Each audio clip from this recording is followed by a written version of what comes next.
Welcome sa Tagalog Horoscope, ang iyong gabay sa pang-araw-araw na buhay.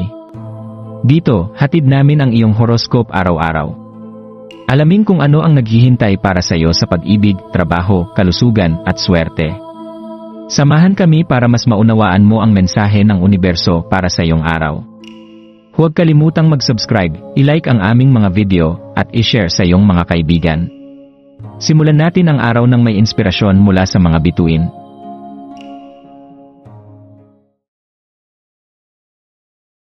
Narito ang iyong pang-araw-araw na horoscope para sa Aquarius ngayong January 14, 2025. Pagyakap sa pagpapasalamat at pagtanggap sa lihim na himig ng buhay ngayong araw. Ang enerhiya ng universo ay parang isang malambot na yakap na pumapaligid sa iyo, habang tayo ay nasa kalagitnaan ng buwan ng Enero. Ang ika-negatibo 16 na araw ng buwan ay naghihikayat sa iyo na isabuhay ang pagpapasalamat, na nagiging tulay upang muling kumonekta ang iyong espiritu sa mas malalim na ritmo ng buhay at universo.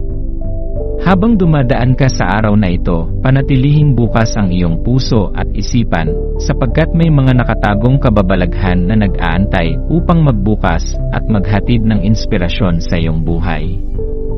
Paghaharap sa mga hamon ng pang-araw-araw na buhay, maaaring maramdaman mong may mabigat na pasanin ng mga obligasyon na nag-aantay sa iyo. Madali itong magdulot ng pagkabalisa at pagpapagod, ngunit tandaan na ang tunay na kaligayahan at kasiyahan ay matatagpuan sa balanseng pamumuhay. Ang pagkakaroon ng isang maligaya at masiglang pananaw sa buhay ay makakatulong sa iyo upang magaan ang pakiramdam at makahanap ng kagalakan sa gitna ng mga gawain at responsibilidad. Ipagdiwang ang mga simpleng sandali ng kasiyahan at pagkamapaglaro, at hayaan mong ito ang magbigay liwanag sa iyong mga pagninilay at aksyon. Pagpapahayag ng iyong pagkatao at pagtanggap sa pagkamalikhain, habang ang buwan sa Leo ay nagliliwanag ng magaan na enerhiya, pinapalakas nito ang iyong pagnanasa na ipahayag ang iyong malikhain at masiglang sarili. Hindi lamang tungkol sa pagtugon sa mga inaasahan ng iba ang araw na ito, kundi ang pagtanggap sa bawat pagkakataon ng sorpresa na lumilitaw sa bawat sandali. Hayaan mong ang apoy ng Leo ay magbigay ng sigla at inspirasyon sa iyong pagiging malikhain at pagiging bukas sa mga hindi inaasahang pagkakataon.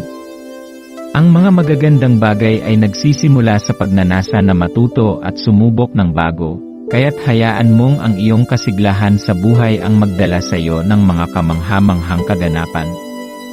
Pagninilay at paghahanap ng kapayapaan, habang pinapadaloy mo ang enerhiya ng araw na ito, maglaan ng oras upang magnilay tungkol sa kung ano ang tunay na mahalaga sa iyong buhay.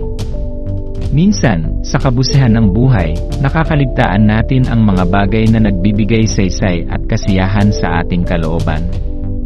Ang paggawa ng mga gawin na magpapalakas sa iyong espiritu, tulad ng pagmumuni-muni, pagdasal, o pagtangkilik sa kalikasan, ay makakatulong upang mapanatili ang kalinawan at kapayapaan sa iyong isipan at puso.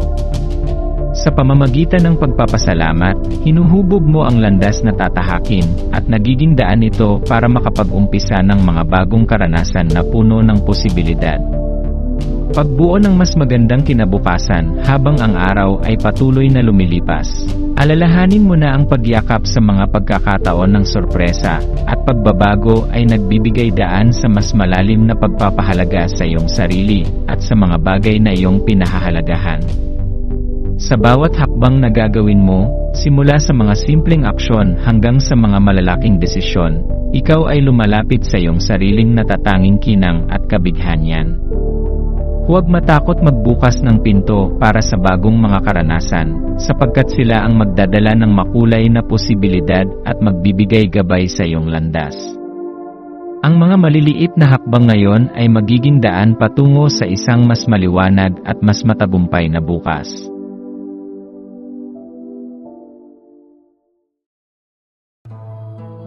Maraming salamat sa panonood ng iyong horoscope ngayon araw.